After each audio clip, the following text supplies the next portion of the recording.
Mountain Dew GSL Season 1 Regeneration. Welcome back to GSL. We have aLive versus Rogue coming up next. A really great PvP we just saw back there, Zest versus Patience. I think some people might call this an upset that Patience won. I wouldn't necessarily say that's the case. Yeah, don't call it an upset. He's been here for years. He's a great player. So our next one, though, if this goes one way and not the other, it is going to be an upset. I know that aLive is good, and he had kind of a resurgence 2 years ago, but last year he wasn't so hot. Yeah, God, it's his 15th Code S. Yeah, he's been That's around. almost half of the Code S's we've had. Remember, he was in TSL way back in the day. Oh, yeah. SCV life. Well, let's see what he's got for us here. We had a couple months off of StarCraft 2. We don't really know where some of these guys are at until we see their GSL matches. This is the last group in the round of 32. We have a small hiatus with IEM around the corner, and then we go straight into the round of 16. Just watching him drink out of that straw. I think the liquid went up very slowly, then almost didn't make it, and then just barely made it. Drinking that Mountain Dew out of that coffee cup. Wouldn't that be embarrassing if you have a see-through straw and you're not strong enough to get it into your mouth? You just have to pretend, but it's on camera. I'm like, no, I can see tasteless. You didn't drink it all the way. Okay, yes. Rogue, former world champion. 14 consecutive Code S. Jesus, I didn't realize he had that many. It's quite a few. Makes sense. This guy is really shown how far Zerg can actually go. I mean, he's a phenomenal player. He has been at several times on the forefront showing us what Zerg is capable of doing. It's impossible to argue that he is not the second best Zerg in the world. Yeah. It goes Serral, then Rogue. Yeah. Okay. Look, you can fight me, but don't at me, okay? Serral, then Rogue. All right, game one's ready. aLive versus Rogue. Mountain Dew GSL Season 1 Regeneration. 게임이 시작됩니다.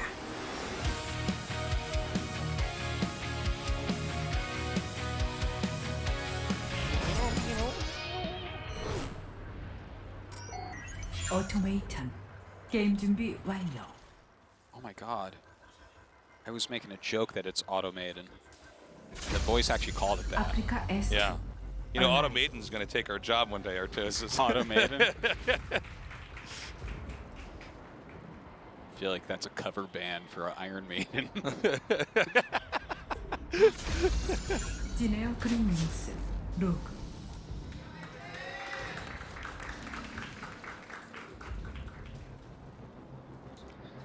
Well, I'm already pleasantly surprised that we don't have proxy barracks. I've seen too much of that crap lately against her. Yeah. Nerf Terran. All right. I'll get on board with that. People on Reddit are losing their minds. No! They hate him. You don't understand. Okay. Yeah, that's a good point, though. We did have like a lot of proxies in 2018. Well, even this aLive season, is not playing the game right. You're not supposed to make the barracks in the middle of your base. What are you doing? Even this season, we've had a lot of proxy racks against Zerg so far. Too much. aLive has a winning record against Rogue. Are our stats right today? They're all backwards. Did someone get the stats backwards? Patience definitely has a winning record Okay, against because I didn't know that, but I definitely didn't think that aLive had beaten Rogue more. Yeah, no, that one doesn't really compute in my head too much. It must have been right at the beginning of Legacy of the Void before Rogue hit his stride. Yeah. Maybe during the end of Pro League or something? Wait, Pro League wasn't around at all during Legacy of the Void, though. So never mind about that. It's DRG and Keen. Sign my mouse pad. Team Africa. They're here. Support the friend. God, I hope DRG makes it next season. Oh, yeah. It was cool seeing him down here today. Yeah. I want to see if just making roaches and mutas still works. So what's Rogue going to do this time? I mean, Rogue's known for having phenomenal late game, but he can do all-ins. Someone's going to show DRG an infestation piece. I'm like, whoa, did they add that in Legacy of the Void? So far, Rogue is just powering up. We have the third CC being made now for aLive. 3 CC, yeah, 3 off CCs. of just a Reaper? Yeah. Whoa. This is like so greedy. This is one of the 7 deadly sins, man. Well, let's see if Rogue A spots it or B decides to do something aggressive, because you're not supposed to be able to get away with this. But if you do, it's kind of an economic gamble. Well, if you look at what Rogue is doing, there's no possible way that he's going to punish this. Oh! Okay, so But it's out. that's kind of one of the things about how fast-paced StarCraft 2 is. Like, once the build order is started, if you're not already doing something that has potential to counter it, the odds of you countering it are like hard countering it and actually getting a victory off that are very, very small. Oh my God, this is so crazy He greedy. is the greediest human. This is like Goldman Sachs levels of greed. This is just, I can't even believe this. 2 Wow. eBays and 3 command centers. Yeah, the layman eBays right there. Layman eBays.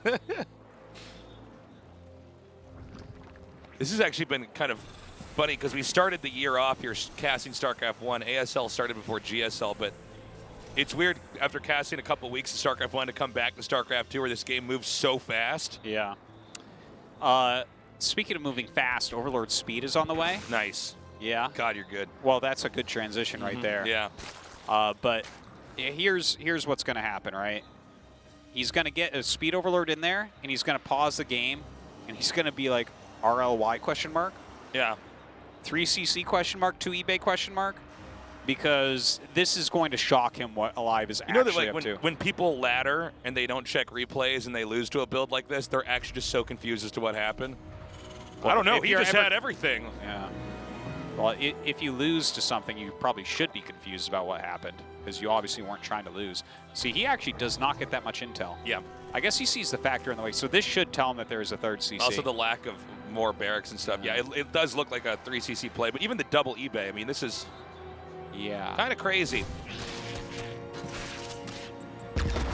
I like how, like, neither player has nice. really done anything so far this game. Yeah, they've been You know playing what I single mean? player so far. Yeah, they're both just This playing. is the best game of Civilization I've ever seen.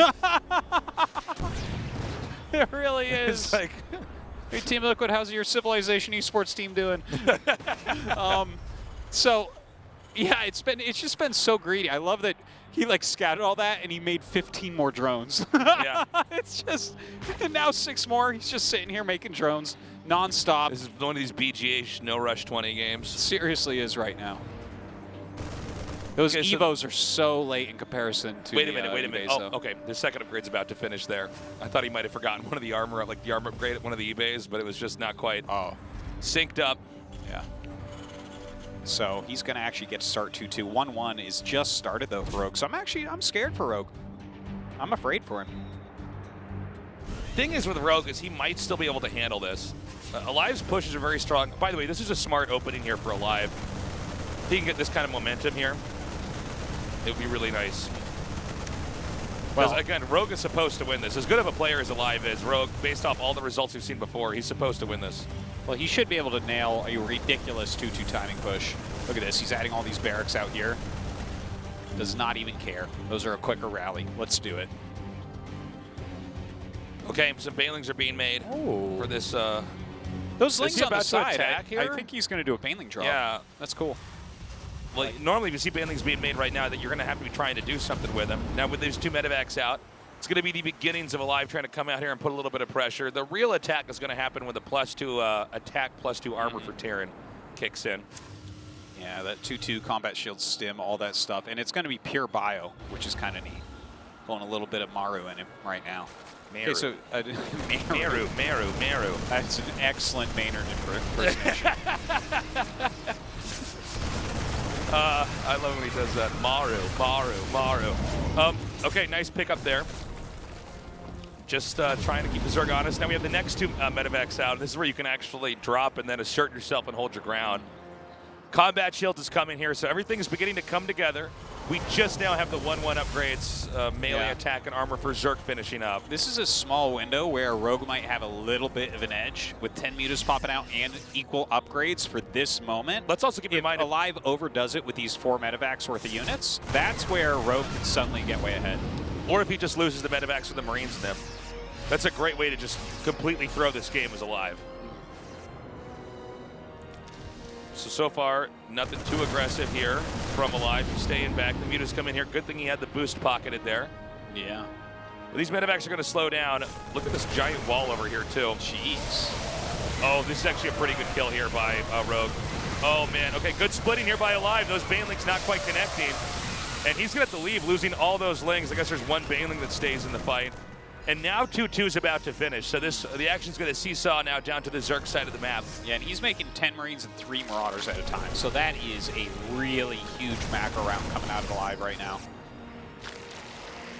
So a lot of banelings being made. 2-2 quite a ways off here for Rogue. Non-stop units. He does have a very healthy drone count and a 4th base, but he has to keep this 4th base. Okay, again, this push is continuing to parade south. This is going to be really hard for Rogue to hold. Let's see how these banelings actually connect. Pretty well. Yeah, that was about as good as you could ask for. But again, the momentum is so high right now for aLive. He's going to take this base, and I think he can just beeline towards the main. There's a chance Rogue is already thinking about game 2 at this point in time. Yeah, like, let's see if he can stay alive, but losing that 4th base already doesn't give him a whole lot of options going forward here. Muta's coming in, trying to deal some damage to those Marauders. Here come the Banes once again. See what type of connections he can get. Like, good connections again. Oh my god. Okay, now aLive knows he's in so much trouble that he was not supposed to lose that fight. aLive still did some damage. I wouldn't say it's like trouble though. I think he's still fine because it's 3 base versus 3 base right now. Yeah, you know? that is true. And it's not like Rogue is going to get ahead on upgrades. Sure, he'll catch up for a bit, but 3-3's already started. aLive can just continually make units right now and keep pressure on. These mutas driving away some of those Marauders for a little bit here. Another scan comes down. Rogue trying to get a little bit more balance over here. Is going to try to get a 4th base once more. Right now, aLive heavily invested in continuing to push off this 3 base, 2-2 upgraded infantry army. The thing is with Ling banelings, it all comes down to how do the banelings connect? Can the mutas snipe a medevac because it's trying to retreat full of units? Yeah. And he's just really diving deep on this unit composition right now. I really like this micro on the mutas, picking off the Marauders that go way in the front. Yeah, the Marauders are in the front so that they can absorb baneling hits. Yeah, and they slow them as well. So it's really, really useful. It takes so many banelings to kill Marauders. So to pick any of them off is very, very useful from these mutas. Okay, Rogue is holding his ground here. aLive is going back and forth. By the way, the 3-3 is actually not that far away here, but Rogue has a little bit more time. Yeah. Well, he's just got to keep pushing this creep back as he's doing right now. Rogue really wants to get some additional bases up. He does not have a 4th up and mining yet. Is trying to take that one in the middle that's near the gold. Creep spread is really not all that fantastic this game either. Yeah. Okay, another scan here. He's going to try to push forward once more. Again, you know, I mean, I like aLive's pushing, but he's not quite doing that much damage, you know? We're still kind of waiting to see if he can come in here. I mean, the initial push is pretty good, but he needs to do a little bit more. Again, he's still just holding down on 3 bases. Well, what I like about this is that he's just going up to 3-3. Once he hits that, that is one of those break points where, if you remember the Heart of the Swarm days, that's where a lot of Terran versus Zergs were won, is your 3-3 finishes, and Zerg would never have 3-3 at the same time. Okay, this is pretty sick. Both players are starting to exchange blows. There's a lot of Lings over here, not just at the 3rd base, but where the production facilities are. Meanwhile, these banelings are coming up. A lot do connect with the Marauders in this arc. Whoa! Whoa, that got so much in the back, but it looks like still the infantry is going to be able to push forward a little bit further. But aLive taking so much damage back at home is still on 2 bases. Meanwhile, down here at the bottom center, another expansion for Rogue is taken out. You know, the thing is, he's losing all these barracks. He's going to lose these depots. This is actually not just an expansion loss, but a lot of infrastructure. Yeah, it's very true. Can't talk today. A lot of infrastructure destroyed here. A lot of damage done. A lot of buildings that can fly, not flying. But of course, those depots going down, a supply block is going to be a big deal here as well. So aLive backs up. Hold on, I got to lead into my monitor here. So it's 3 base versus 2 base, but they're both trying to reclaim the bases that were destroyed here. But it is 3-3 against 2-2. That definitely makes quite a big difference. Look at this. These are just +1 mutas. So while they technically can beat that group of Marines, when the bigger one comes, they have got to get out of there. I love that. Just having that one Ling underneath so you can't land. Now keep in mind, basically Rogue's army is faster. So counterattacks, again, are a real threat. The problem is that if Rogue counterattacks with too much, then the army of aLive has too much muscle and can actually break down a lot of expansions here. God, Rogue's really doing a great job with these mutas. Yeah, he is. He's got the +2 on him now. Almost picked off a medevac there with a single volley. Making a planetary over here at the 4th base is aLive. Really like that with the turrets as well, just kind of making sure he has a very hard-to-destroy expansion. Oh, good catch over here. No medevacs to save that. And too many mutas over here. Oh, aLive might be losing too many fights at once. That is wild. The fact that he just lost those Marines and this many Marauders and his other group of Marines got surrounded by Lings on the other side of the map, he's got to be a little bit more careful than that. aLive has done a lot of good things, like his greedy play. He got away with it. He got a huge army. He was on time with his upgrades. His expansions have been nice. But overall, like, his unit control has certainly not been of the top tier. Yeah. God, Rogue doing so much damage with these mutas, and now the mutas escaped, not suffering too many losses. Okay, I spoke too soon. 2 more get shot down. And honestly, I think there's not a lot of opportunities right now for aLive to really push it on the map. He's actually got a lot of minerals and gas banked up, so he's not really able to spend his money. I think a lot of this comes down to it wasn't just the command center that was hit at that 3rd base a while back, but the barracks as well. Yeah, all those depots that died, you had to remake those also. Yeah. Well, he's got his economy back up and running, so that's nice. Rogue definitely does need another base. In fact, he just started one at his old 4th base, so it's very, very important.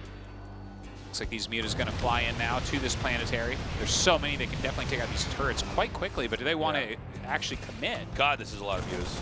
Yeah. Yeah, it looks like he's trying to be cautious. It's more important, I think, for Rogue to make sure that aLive is trying to defend his side of the map. Few Lings coming in for a bit of a counterattack. He's keeping aLive at home, which is good. It's not like aLive is at home making some sick timing push. He's just kind of making units and adding some Liberators now. Well, we're almost, for a while in this game, we've got to the point where the build order and the strategies have kind of gotten out of the way, and now it's more of a melee, as they're just both massing up and trying to get proper engages, because that 2-2 timing push, that's long past now. Again, I think if aLive had controlled his army a little bit better, or Rogue had controlled his army a little bit worse, this game would have already been over, but Rogue has hung on, and we're going into super late game. Oh my God.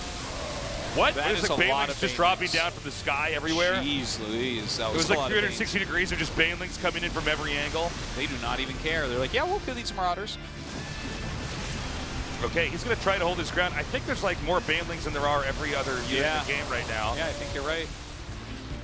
This is like very interesting from Rogue how this game has gotten into this position. The amount of Banelings he's utilizing and how good the Baneling hits are. It's like every Baneling could destroy every building inside the Terran's base, and there would still be Banelings left over. You know, we get really spoiled from GG. We get really spoiled from watching players like Maru and Innovation. Because, like, for instance, that one army that we saw from aLive that killed the 4th base the first time, if you had given that army to Maru, he would have beaten Rogue and then been transported into a game against Dark and then would have beaten Dark with that army as well. Yeah. Okay? Instead, Rogue cleaned it up when aLive was using it. So, definitely the Baneling connections were fantastic from Rogue. Another way of putting that, the splitting, the targeting of aLive were not quite up to par, but everything else about his strategy was really good. It actually looked like he should be able to win the game for quite a while. You know, I think aLive is really feeling the pressure here. The fact that he did not manage to win that game, and I think he probably had one of the best build order pairings versus opponent that's not a cheese, that's not an all-in. He went 3 CC double eBay. Absolutely. He went to have your cake and eat it build. Oh, it's ridiculous how far ahead he got with that. He had so much, his upgrades were way ahead. He was looking good until he wasn't. Nice. Game 2 will be on Cyber Forest. And that has loaded up. Let's do this. aLive versus Rogue. 마운틴듀 GSL 시즌1 리제너레이션 게임이 시작됩니다.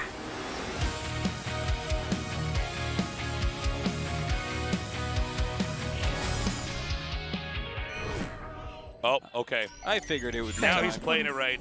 Yeah. The buildings go in the middle of the map. I think Rogue should know that this is happening. I know. Oh my God, 3 SCVs? After what happened that game and how greedy aLive was and how it still did not work, I would not be overly surprised if Rogue goes pool first. Yeah, I think he's actually going to do that. Oh, nice. Yeah, okay. Rogue is completely willing to play pool first. We've seen him do this against Terrans plenty of times, and this is not an aggressive pool first. This is a defensive pool first. Yes. And the Overlord's going to scout it, too. He's going to go, oh, you dirt nerd. You're just going to proxy gate me? Oh, man, look at that. He sees it. He backs up. I don't believe the barracks got vision of the Overlord either. Yeah, so right. Rogue knows that this is coming, and aLive doesn't know that Rogue knows. But does Rogue know that aLive doesn't know that Rogue knows? Yes. Oh. Yes. And aLive doesn't know that Rogue knows that he doesn't know? Yes. Damn. That's hard. How do you win that? I don't think you do, my friend. Oof. Look at this, already making a spine. I know. Ah! There's nothing worse than when you do your gamble and try to win, and then you get there and it's completely hard countered. Yeah. And you're like, you want to type in like, do you think I'm bad at StarCraft? And they just type a smiley face back at you. Yeah. That's the worst. Yeah. A winky smiley face. You're like, yeah. God. The winky one. Don't winky smiley face me. Couplings going around. Seasling's already out. That can't make him feel good about it's like, this. oh, I'm on TV doing this. I'm on TV doing this. I'm on TV doing this. Oh, you know what? I think that this is one of those ones where you can do the select wall. Oh, yeah. God, that's a, yeah, here we go. So, Right. is he going to get more bunkers down here? Ooh. Okay, the Lings are coming out. How well can he really control this? The Spine Crawler is coming down here. This man. SCV, I think the only SCV, yep, he cancels. Well, that was easy. Feels bad, man. It certainly does. Pepe hands.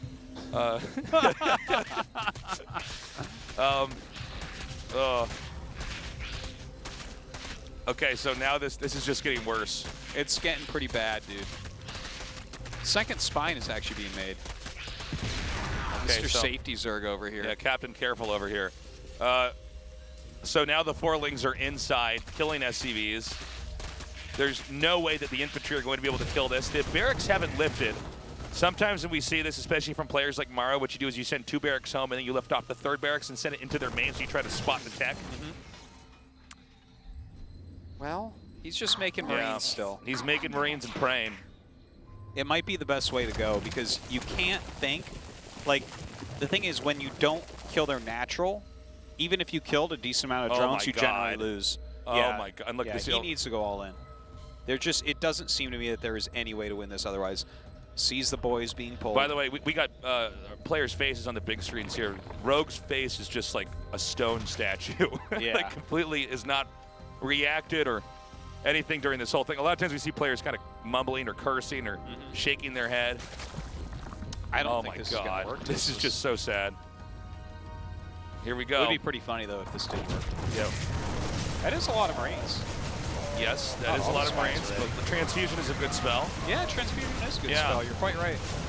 Seems to heal those buildings pretty well. Yeah, not too bad. This is a lot of Marines, man. Yeah. He's going to push through. It's just not enough. Spine Crawlers are a good unit, though. Yes. Okay, 2 very different games, but the same result. Rogue gets a 2-0 win, and he's going to go up against Patience then in our 3rd best of 3. Yeah, and I think he's going to be feeling reasonably confident about that as well. I think Zest was really the scary player for him in this group. Now aLive drops down to play against Zest. That is, I have a hard time thinking he's going to win that, but I think it's not impossible for him. I think it is impossible for him to beat Rogue in a best of 3 today, though. He is praying that Rogue gets out of this group, and then he might have a chance to make it through. Okay, so, good luck to aLive. I mean, he has to go up against Zest in the losers match. That'll be our 4th best of 3. Coming up next, Patience versus Rogue to decide who moves on to the round of 16 in tonight's GSL Code S.